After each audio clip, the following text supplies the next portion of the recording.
لیکن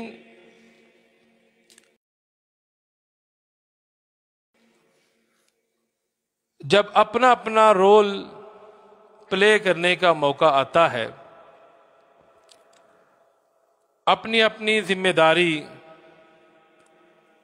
ادا کرنے کا وقت آتا ہے، تو ہم میں سے ہر کوئی اس وقت ایک دوسرے کی جانب دیکھتا ہے کہ یہ کام وہ کرے، وہ دوسرے کو دیکھتا ہے وہ کرے، وہ تیسرے کو دیکھتا ہے وہ کرے، اور پھر ہمارے اوپر ایک عجیب سی بے حسی طاری ہو جاتی ہے، اور ہم اپنی ذمہ داری سے اجازت چاہتے ہوئے فرار ہونے کے راستے ڈھونڈنا شروع کر دیتے ہیں۔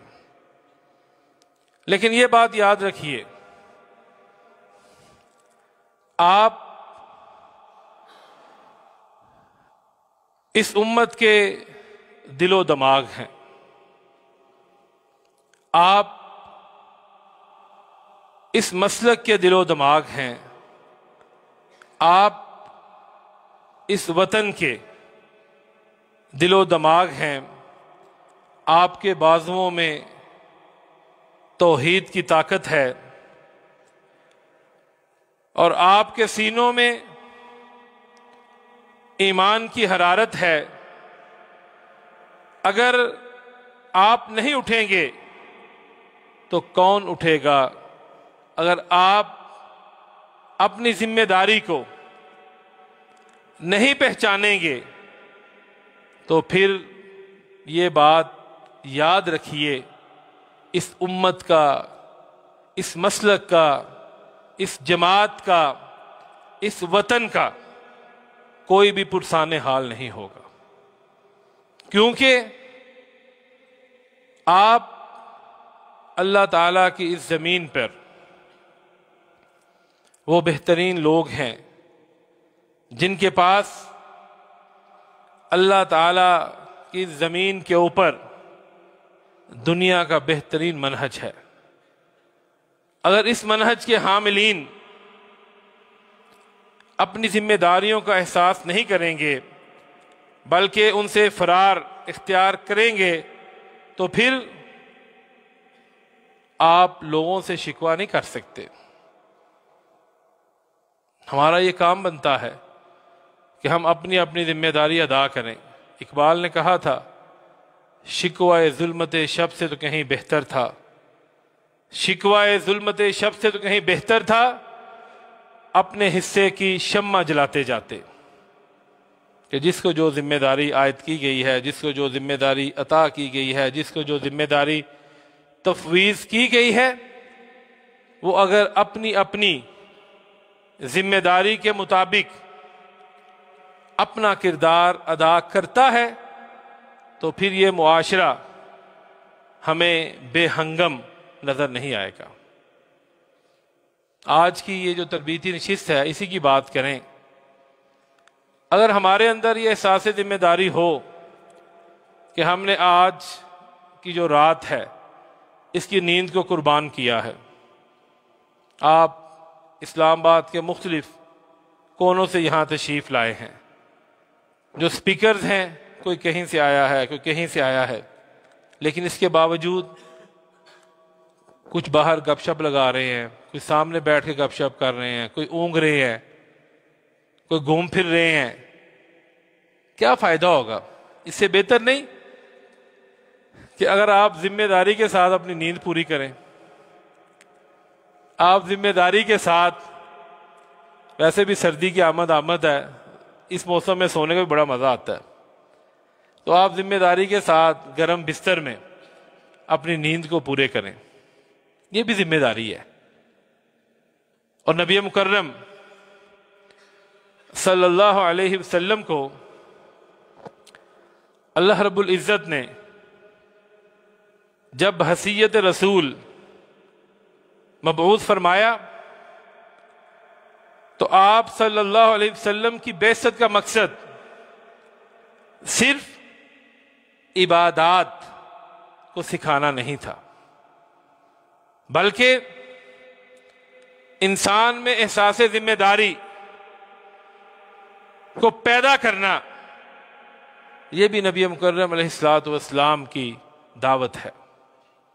اور آپ وہ پہلے انسان ہیں جنہوں نے اپنے رب کی طرف سے جو ان کے اوپر ذمہ داری عائد کی گئی تھی، اس کو آپ نے کما حق ہو ادا کر کے ہمیں یہ دکھلایا کہ ذمہ داری جب آپ کو دے دی جائے، جب آپ کے اوپر عائد کر دی جائے، تو پھر زمانے کے سرد گرم مشکلات، حوادث آپ کے راستے کی رکاوٹ نہیں بننے چاہیے۔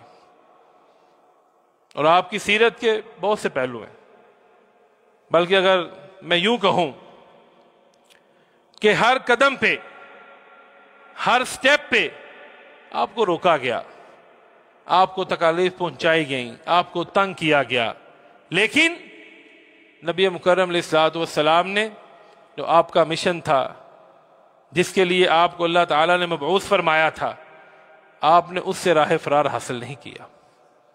لالچ بھی دیا گیا، آفرز بھی دی گئیں، خاندان کو بھی تنگ کیا گیا، اس کے باوجود آپ کا جو مشن تھا، جو آپ کی ذمہ داری تھی، اسے آپ نے مکمل طریقے کے ساتھ سر انجام دیا، اور ہمیں یہ سکھایا کہ زندگی کا ہر لمحہ، ہر نعمت، ہر امانت ایک جواب دہی کا بوجھ ہے۔ یہی احساس انسان کو بندگی، کردار اور عمل کے راستے کے اوپر لے کے آتا ہے۔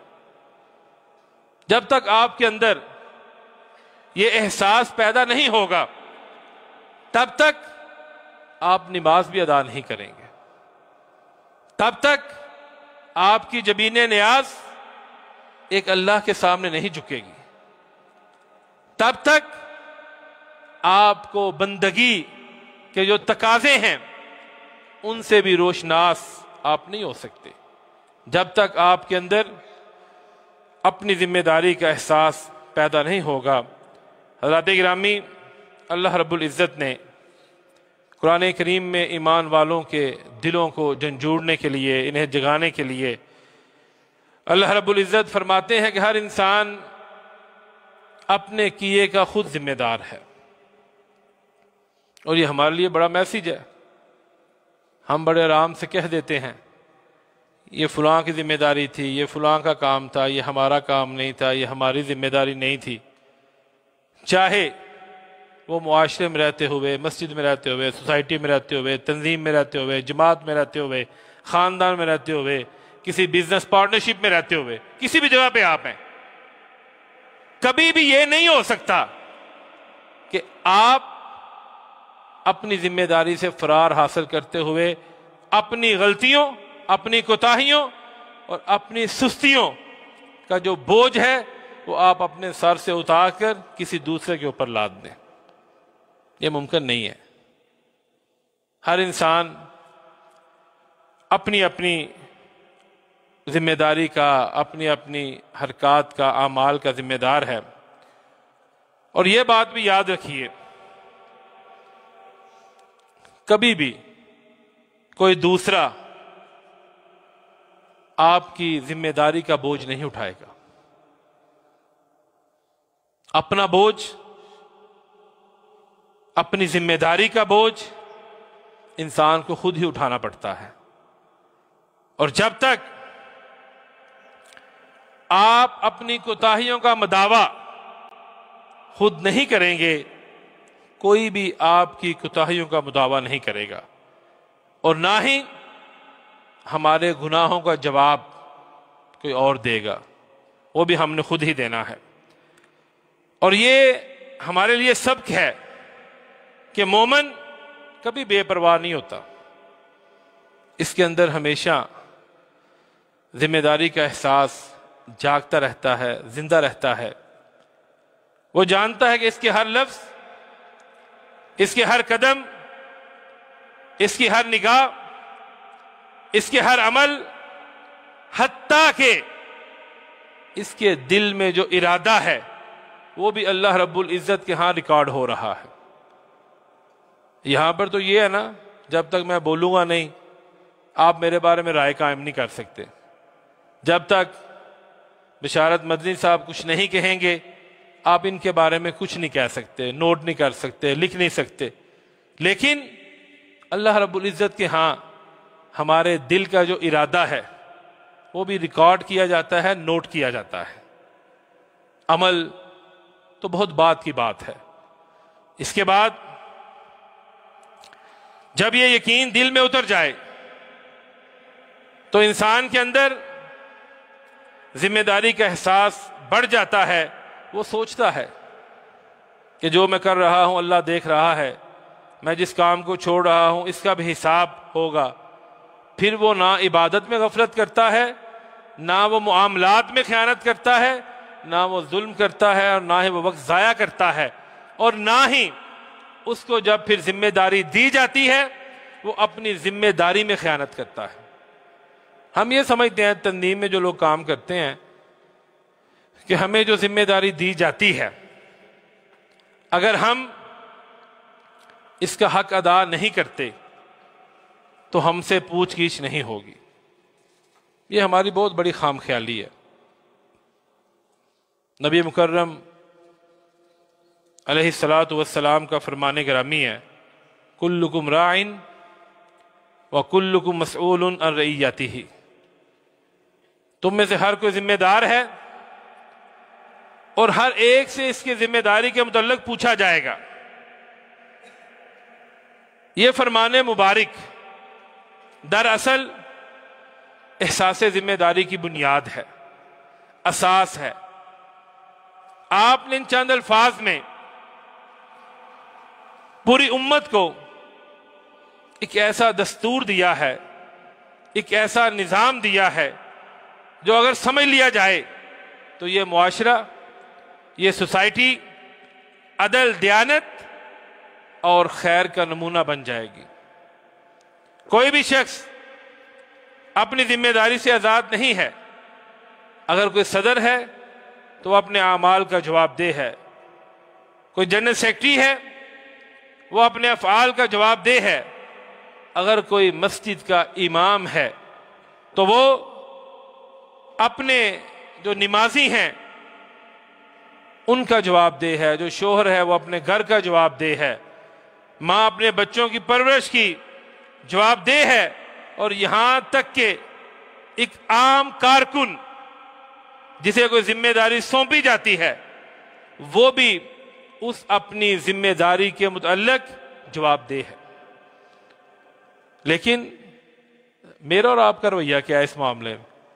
ہم کام کہتے ہیں بھئی فلاں کام آپ کے ذمہ آپ نے کام کرنا ہے، وقت آتا ہے ذمہ دار پوچھتا ہے قاری امزاد جہانگیر صاحب سے، چلے میں ہی پوچھ لیتا ہوں کہ قاری صاحب اسلام آباد کے ذمہ ہم نے یہ کام لگایا تھا، تو آگے سے قاری صاحب کا جواب اگر یہ آئے، اوہو مجھے تو یاد ہی نہیں رہا، میں بھول گیا تھا، میں کسی جنازے میں چلا گیا تھا، تو پھر آپ مجھے بتائیں یہ تنظیم، یہ جماعت کس طرح ترقی کرے گی، یا یہ کس طرح وہ اہداف، وہ ٹارگٹس اچیو کرے گی جن کا ہم تعین کرتے ہیں؟ یہ پاسبل نہیں ہوگا۔ پھر یہ ٹارگٹس تبھی اچیو کیے جائیں گے جب اوپر سے لے کر نیچے تک ہر شخص اپنی ذمہ داری کا احساس کرے گا۔ اور اگر آپ کے اندر احساس ذمہ داری پیدا ہو جائے تو آپ کی زندگی سنور جائے گی، اور آپ کی زندگی سے زیادہ کامیاب زندگی میں نہیں سمجھتا کہ کسی اور شخص کی ہوگی۔ کیوں؟ جب آپ کے اندر یہ احساس پیدا ہوگا تو پھر یہ دین تک نہیں رہے گا۔ اگر آپ اسٹوڈنٹ ہیں تو پھر آپ اپنی تعلیم پوری ذمہ داری کے ساتھ حاصل کریں گے۔ اگر آپ جاب کرتے ہیں تو آپ کے ذمے جو آپ کا آفس، جو آپ کے بڑے ہیں، وہ آپ کو جو بھی کام دیتے ہیں وہ آپ پوری ذمہ داری سے کریں گے۔ اگر آپ بزنس مین ہیں تو آپ اپنے بزنس کو اور زیادہ ترقی دے سکتے ہیں، پروموٹ کر سکتے ہیں، لیکن کب؟ جب آپ کے اندر یہ احساس پیدا ہوگا کہ میں اس کا ذمہ دار ہوں اور میں نے اس کا جواب دینا ہے۔ آپ کے فرمان گرامی میں جو یہ بات آپ نے فرمائی کلکم، یہ بڑا کلیئر ہے۔ اس میں آپ نے یہ واضح کر دیا کہ یہ صرف بڑے عہدے داروں تک ہی نہیں ہے۔ ہمارے کئی دوست کہہ دیتے ہیں نا، مجھے یہ کام تو صدر نے کرنا تھا، یہ کام جنرل سیکرٹری نے کرنا تھا، یہ کام ناظم تبلیغ نے کرنا تھا، یہ کام سیکرٹری فنانس نے کرنا تھا۔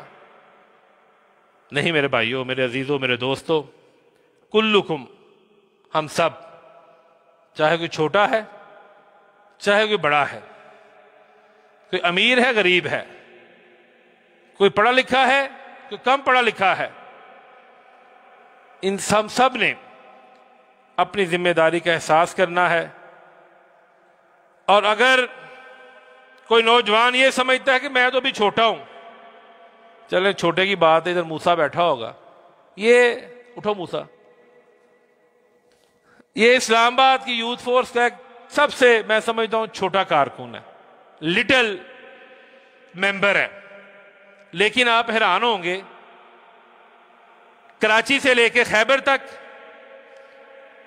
کیٹو سے لے کے تربت تک، اہل حدیث یوتھ فورس پاکستان کا کوئی بھی ایسا ضلعی اور شہری صدر یا سیکرٹری نہیں ہے جو چودھری موسیٰ کو نہیں جانتا۔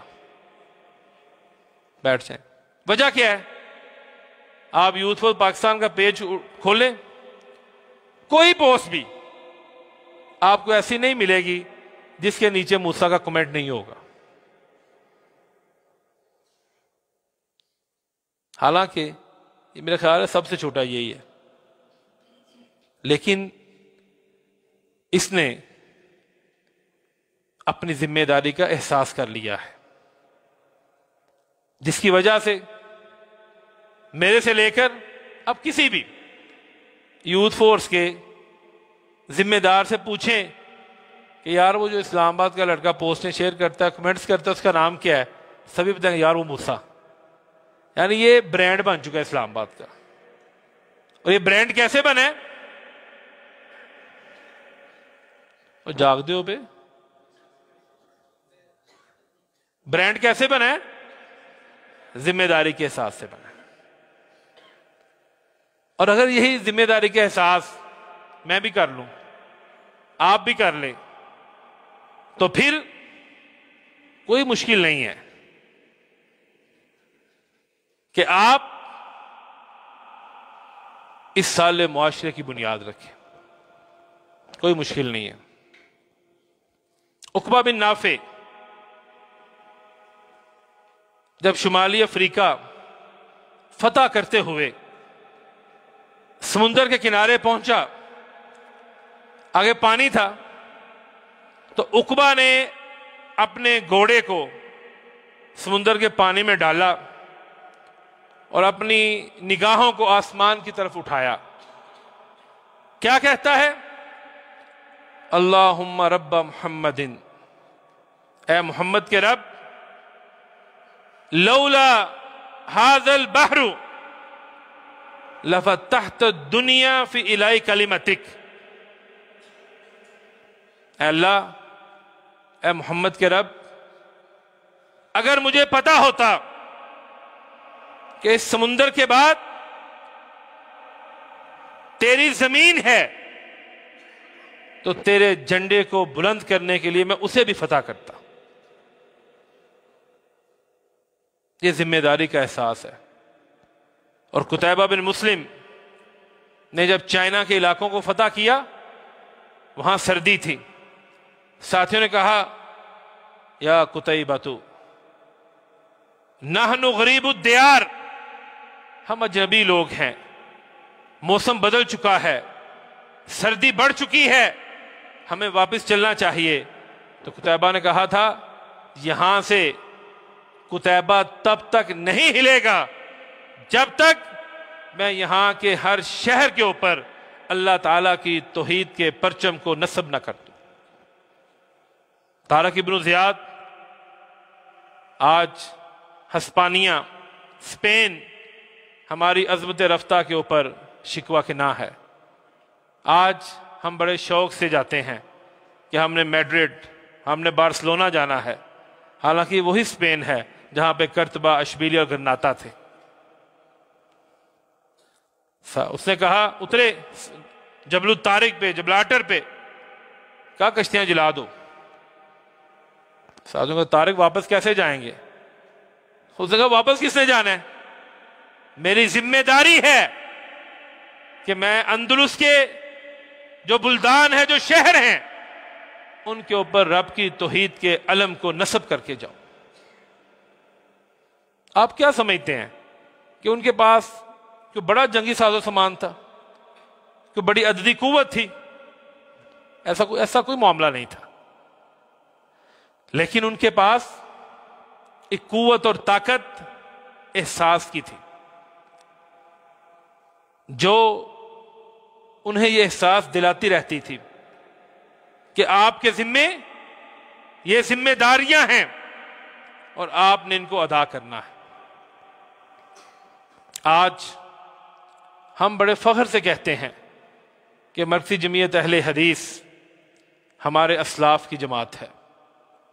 کیا کبھی ہم نے ان اسلاف کا تذکرہ پڑھا ہے کہ یہ جماعت کس طرح بر صغیر میں پھلی پھولی پھیلی؟ آل انڈیا اہل حدیث کانفرنس کے پہلے صدر حافظ عبداللہ محدث غازی پوری رحمہ اللہ جب صدر منتخب ہوئے تو انہوں نے اپنی اہلیہ سے کہا کہ روٹیاں بنا کر دھوپ میں ڈال دو۔ وہ بڑی حیران ہوئی کہ لوگ تو تازی روٹی کھاتے ہیں، آپ مجھے کہہ رہے ہیں کہ روٹیاں بنا کر دھوپ میں ڈال دو تو پاپڑ بن جائیں گے۔ تو حافظ صاحب فرمانے لگے مجھے ذمہ داری دی گئی ہے۔ کیا دیا گیا ہے؟ ذمہ داری۔ میں نے بر صغیر کے اہل حدیث کو منظم کرنا ہے۔ میرے بھائیوں، اسلام آباد کی ذمہ داری نہیں تھی، راول پنڈی کی ذمہ داری نہیں تھی، بر صغیر جس میں موجودہ انڈیا، پاکستان، بنگلہ دیش، نیپال، مالدیپ، یہ سارا بر صغیر کہلاتا تھا، اس کی ذمہ داری دی گئی۔ کہنے لگے مجھے ذمہ داری دی گئی ہے، راستے میں کہیں بھوک لگے گی تو میں ان خشک روٹیوں کو پانی میں بھگو کر اپنی بھوک مٹا لیا کروں گا۔ کہنا بڑا آسان ہے، لیکن حقیقت یہ ہے کہ جس نے اپنی ذمہ داری کے احساس کو جان لیا، اللہ تعالیٰ نے اسے بلند کر دیا۔ سیدنا ابو بکر صدیق رضی اللہ تعالیٰ عنہ جب کبھی خلافت کے بوجھ کو محسوس کرتے تو آپ رونا شروع کر دیا کرتے تھے کہ اللہ تعالیٰ نے میرے اوپر یہ بوجھ ڈالا ہے، اور اے کاش کہ میں گھاس ہوتا، میں کھجور کے تنے کا حصہ ہوتا، تاکہ مجھے یہ ذمہ داری نہ دی جاتی اور نہ ہی کل کو مجھے اس کا جواب دینا پڑتا۔ اسی طرح سیدنا عمر فاروق رضی اللہ تعالی عنہ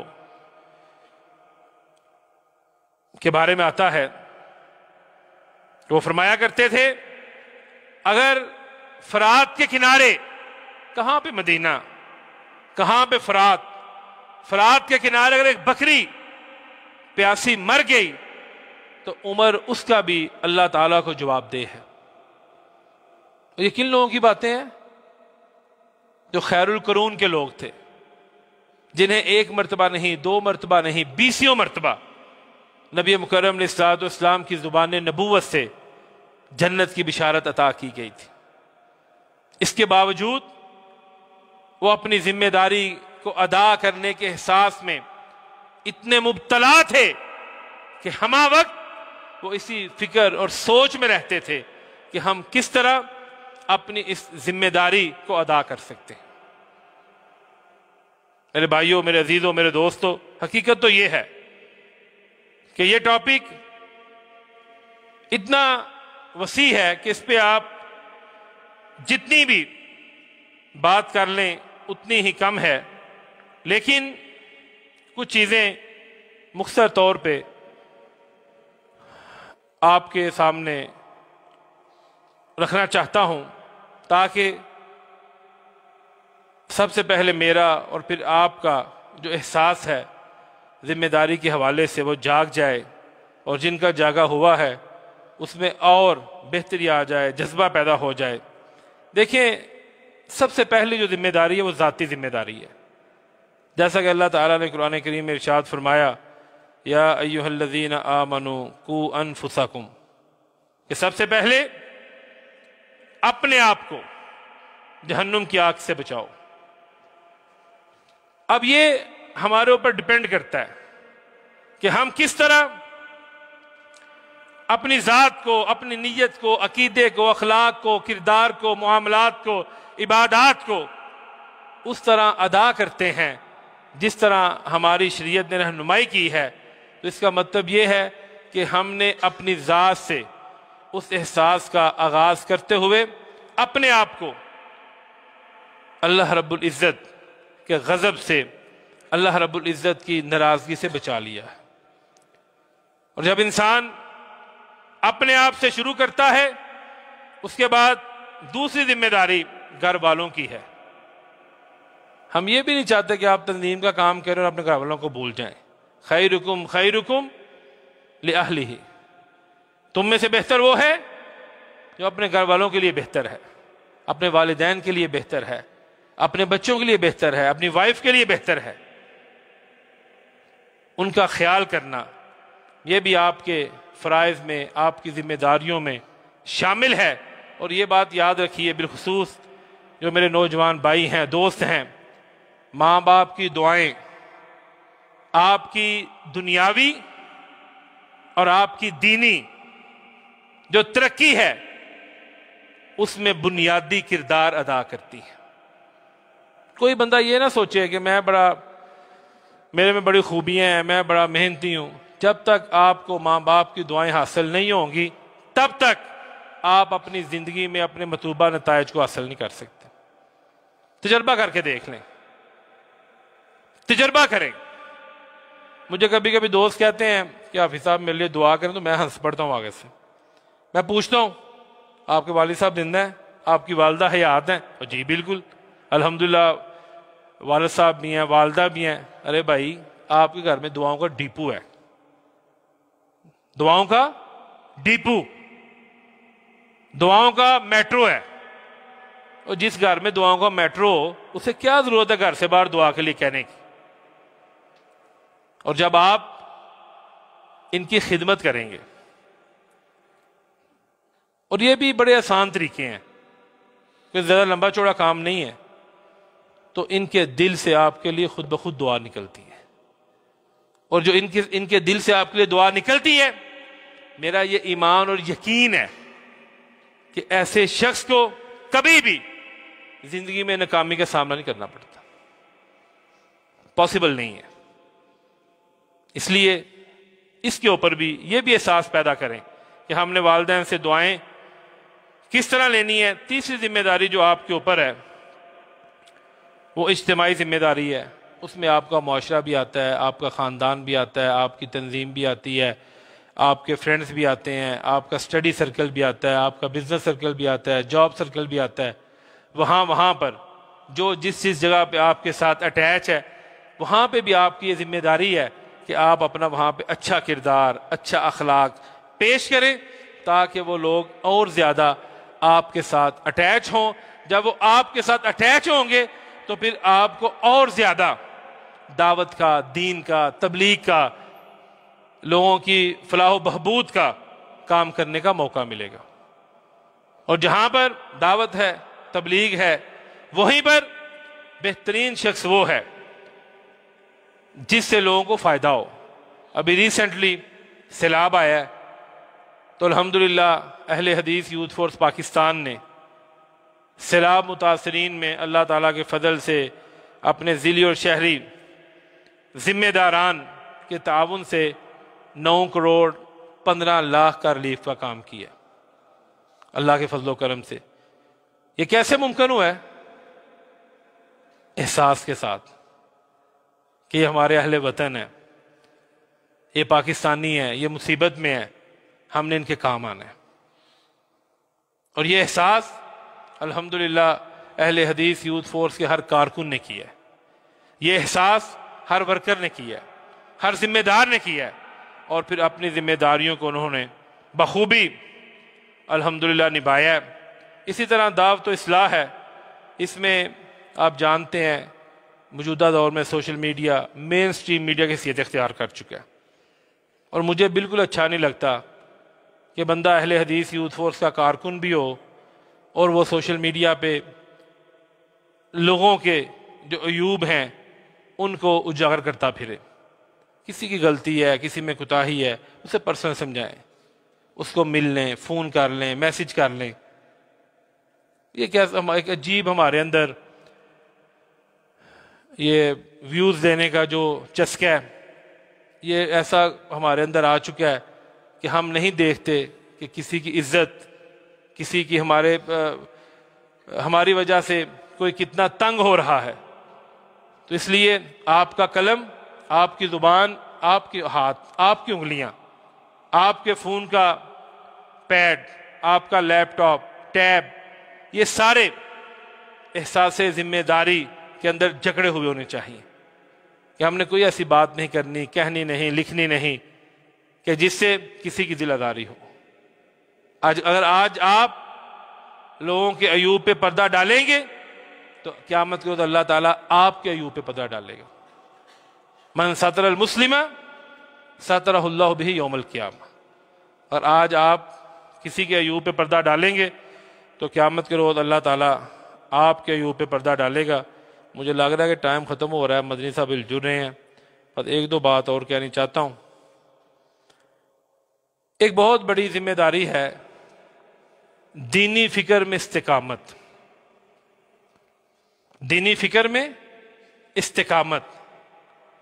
موجودہ دور میں آپ دیکھتے ہیں کہ آئے روز نئے سے نئے فتنے، جب سے سوشل میڈیا عام ہوا ہے تب سے اسکالرز بھی بڑے عام ہو گئے ہیں۔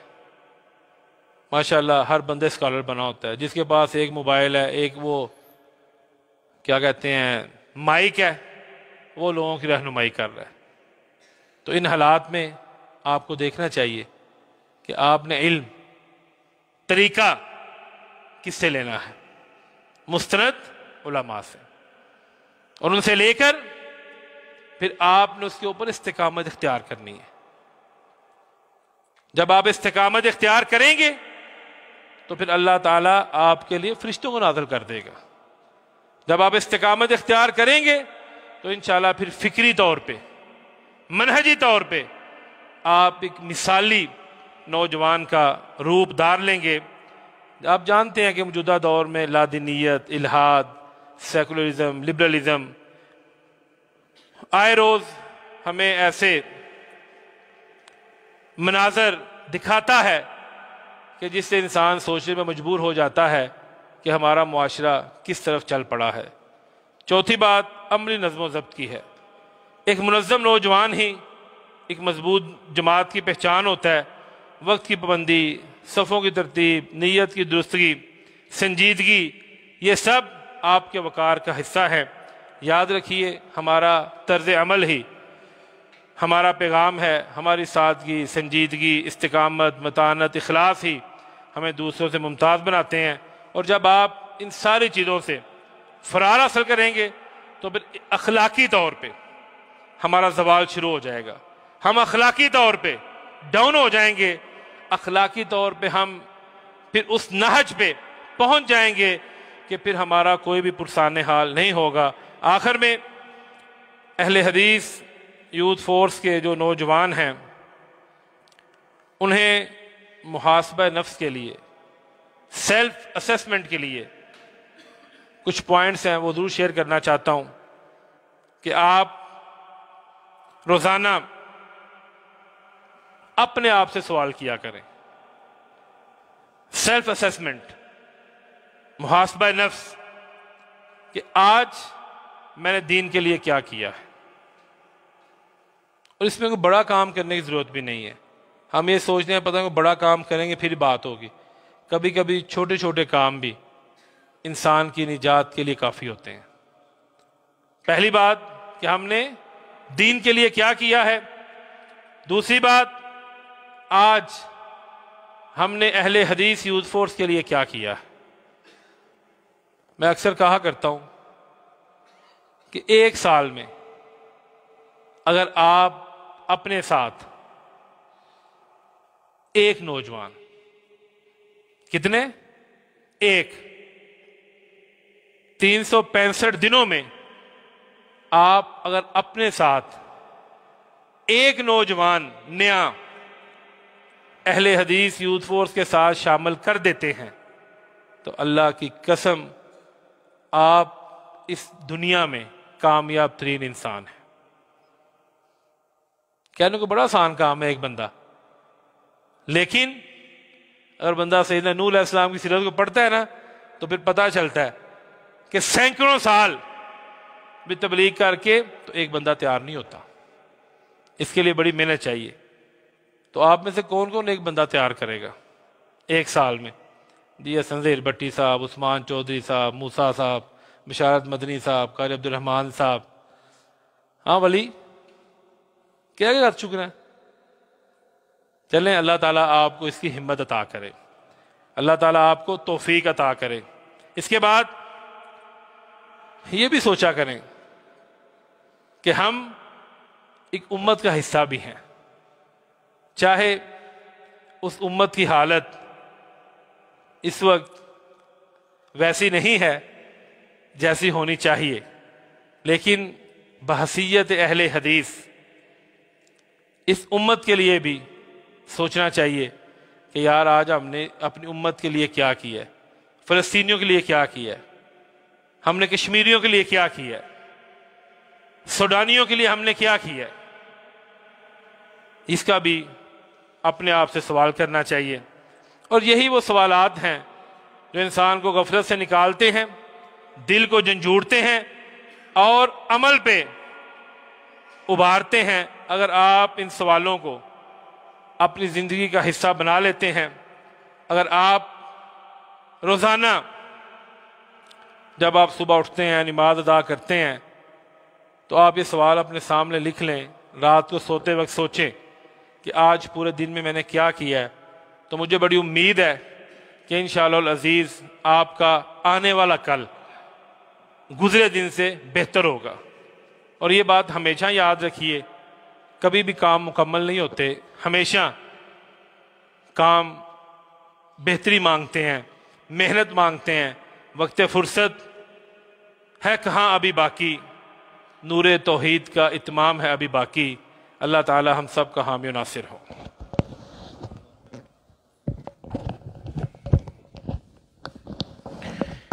ماشاءاللہ، جزاکم اللہ خیر۔ یہ تھے محترم جناب